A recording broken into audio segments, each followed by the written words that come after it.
읽는 고양이 제니예요. 오늘은 해리포터 3권 Harry Potter and the Prisoner of Azkaban Chapter 3 The Night Bus 읽어보도록 할게요. 냥! Chapter 3 The Night Bus. Harry was several streets away before he collapsed onto a low wall in Magnolia Crescent, panting from the effort dragging his trunk. He sat quite still, anger still surging through him, listening to the frantic thumping in his heart. But after 10 minutes alone in the dark street, a new emotion overtook him, panic. Whichever way he looked at it, he had never been in a worse face. He was stranded, point alone, in a dark Muggle world, with absolutely nowhere to go. And the worst of it was, he had just done serious magic, which meant it was almost certainly expelled from Hogwarts. He had broken the decree from the restriction of underage wizardry so badly he was surprised the Ministry of Magic representatives went swooping down on him where he sat. Harry shivered and looked up and down like a Magnolia Crescent. What was going to happen to him? Would he be arrested, or would he simply be outlawed from the wizarding world? He saw Ron and Hermione, and his heart sank even lower. Harry was sure that, criminal or not, Ron and Hermione would want to help him now. But they were both abroad, and with Hedwig gone, he had no means of threatening them. He didn't have any Muggle money either. There's a little wizard gold in the money bag at the bottom of his trunk, but the rest of the fortune his parents had left him was stored in the vault at Gringotts Wizarding Book in London. He'd never be able to drag his trunk all the way to London. Unless... He looked down at his wand, which he was still clutching in his hand. If it was already expelled... His heart was now thumping painfully fast. A bit more magic couldn't hurt. He had the invisibility cloak he had inherited from his father. What if he bewitched the trunk to make it feather-light, tied it to his broomstick, covered himself in the cloak, and flew to London? Then he could gather the rest of his matter out of his vault and begin his life as an outcast. It was a horrible prospect, but he couldn't sit on this wall forever, or he found himself trying to explain to Muggle police why he was out in the dead of night with a trunk full of spellbooks and a broomstick. Harry opened his trunk again and pushed the contents aside, looking beneath the invisibility cloak, but before he had found it, he straightened up suddenly. Looking around him as more, a funny crickling in the back of his neck had made Harry feel it's been watched. But the street above was deserted, and no light shone from many of the large square houses. He bent over his trunk again, but almost immediately stood up once more, his hand clenched on his wand. He had sensed rather than heard. Someone or something was standing in a narrow gap between the garage and the fence behind him. Harry squinted at the black alleyway. If only we would move, and he know whether just a stray cat or something else. Lumos, Harry muttered, and a light appeared in the end of his wand, almost dusting him. He held it high into his head, and the purple dash walls of number 2 suddenly sparkled, and the garage door gleamed, and between them Harry saw, quite distinctly, the halting outline of something very big, with wide, gleaming eyes. Harry stepped backwards. His legs hit his trunk and he tripped. His wand threw up his hand as he flung at the arm, broke his fall, and he landed hard in the back. And a deafening bang! And Harry threw up his hands to shield his eyes against the blinding light. With a yell, he rolled back onto the paper. Just in time. A second later, a gigantic pair of wheels and headlights had screeched to a halt in exactly where Harry has just been lying. They belonged, as Harry saw when he raised his hat, to a triple-decker, violently purple bus, which had appeared out of thin air. Gold lettering under the windscreen spelled "The Night Bus." For a split second, Harry wondered if he'd been knocked silly by his fall. Then a conductor in a purple uniform leapt out of the past and began to speak loudly to the night. "Welcome to the Night Bus. Emergency transfer for Presented Richard Wizard. Just stick out your one hand, step on board, and we could take you anywhere you want to go. My name is Stan Shumblight, and I will be your conductor this evening." The conductor stopped abruptly. He just caught sight of Harry, who was still sitting on the ground. Harry snatched up his wand again and scrambled to his feet. Close to, he saw that Stan Shumblight was only a few years older than he was, a beating on 9 or more, large protruding ears, and a fair few pimples. "What are you doing there, Ned?" said Stan, dropping his professional manner.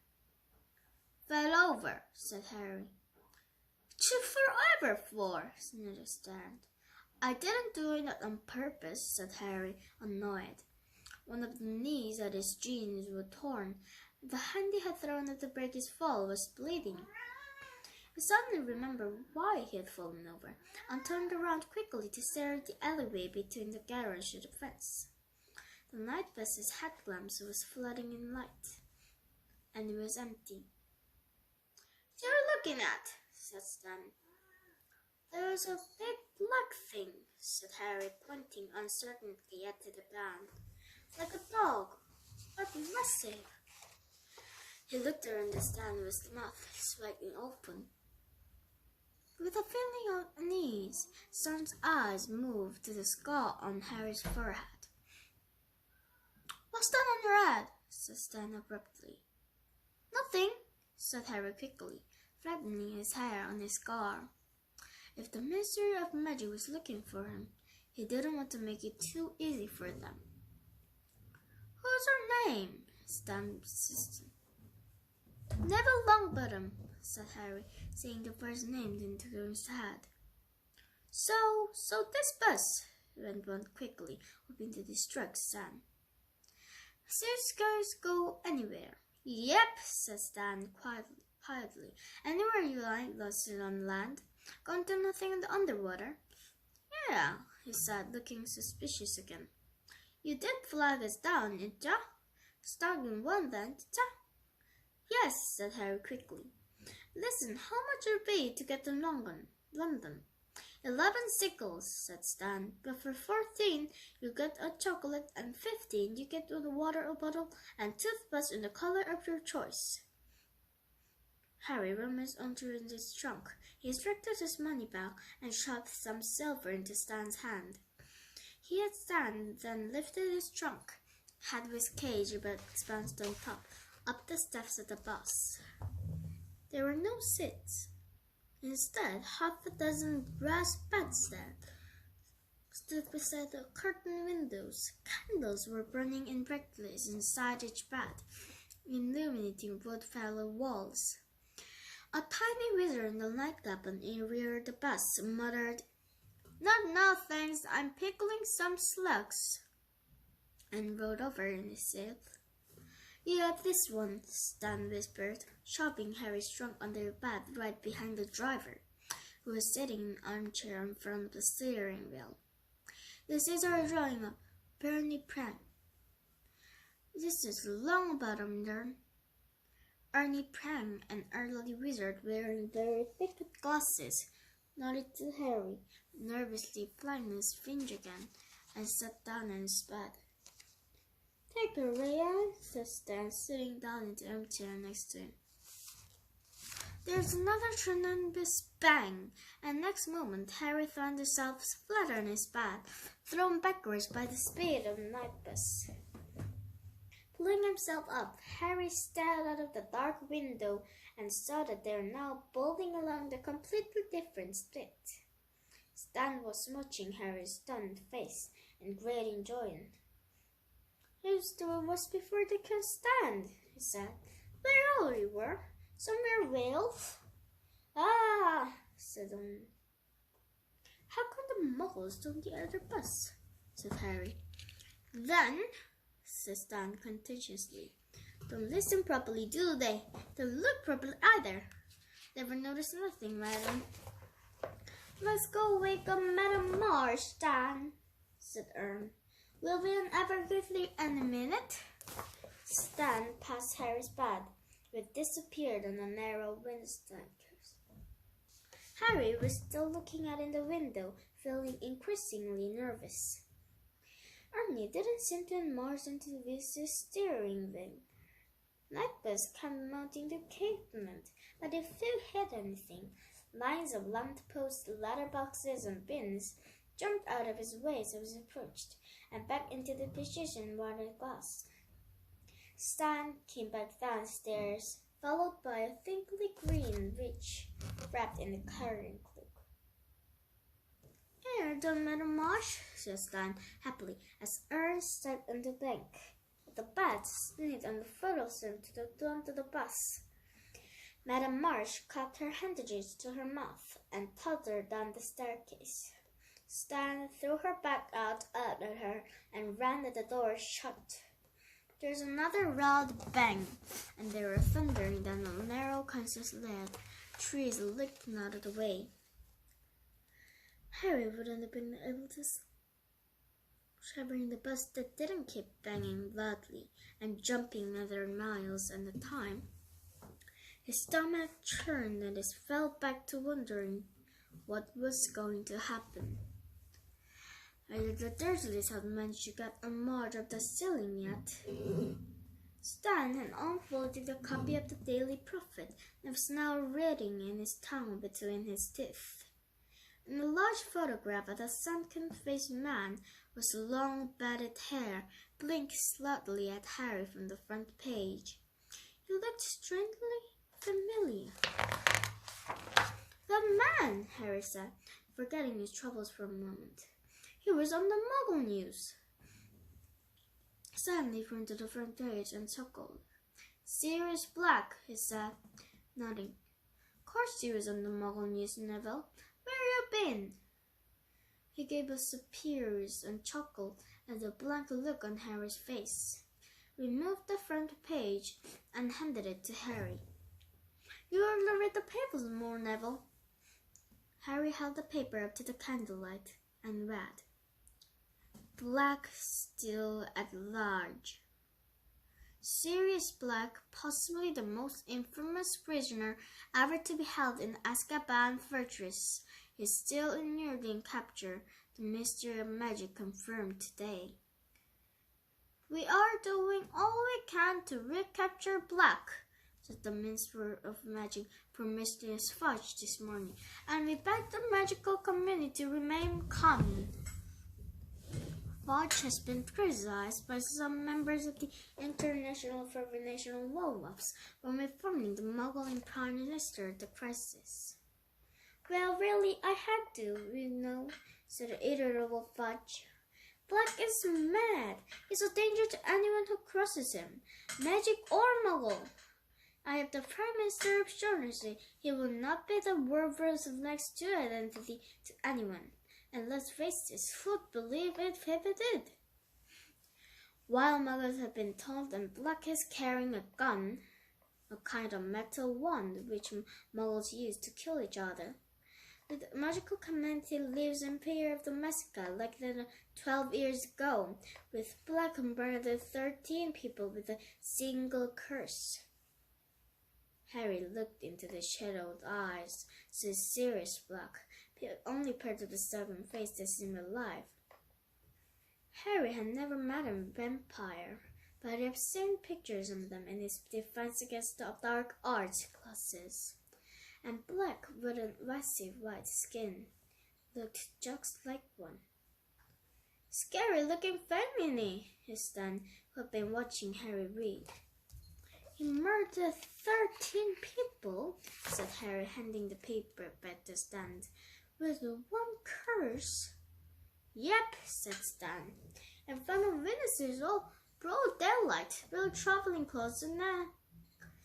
Ah, said Aaron darkly. Stan swiveled in his armchair, his hands on the back of the bed to look at Harry. Black was a big superior you-know-who, he said. What Voldemort? Said Harry without thinking. Even Stan's pimples went white. Arn jerked the steering wheel so hard that the whole farmhouse had to jump aside to avoid the bus. You ordered your tree? Yelled Stan. To say some name for. Sorry, said Harry hastily. Sorry, I forgot. Forgot, said Stan weakly.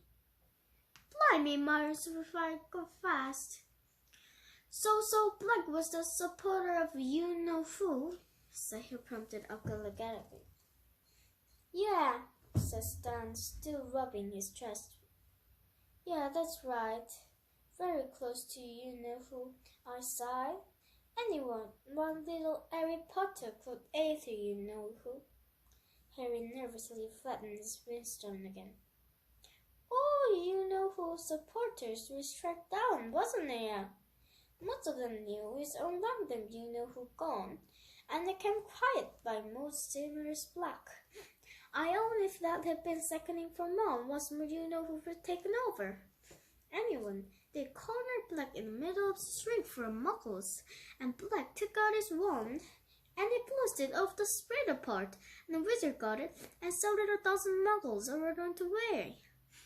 Oh, really? And you know what Black did think?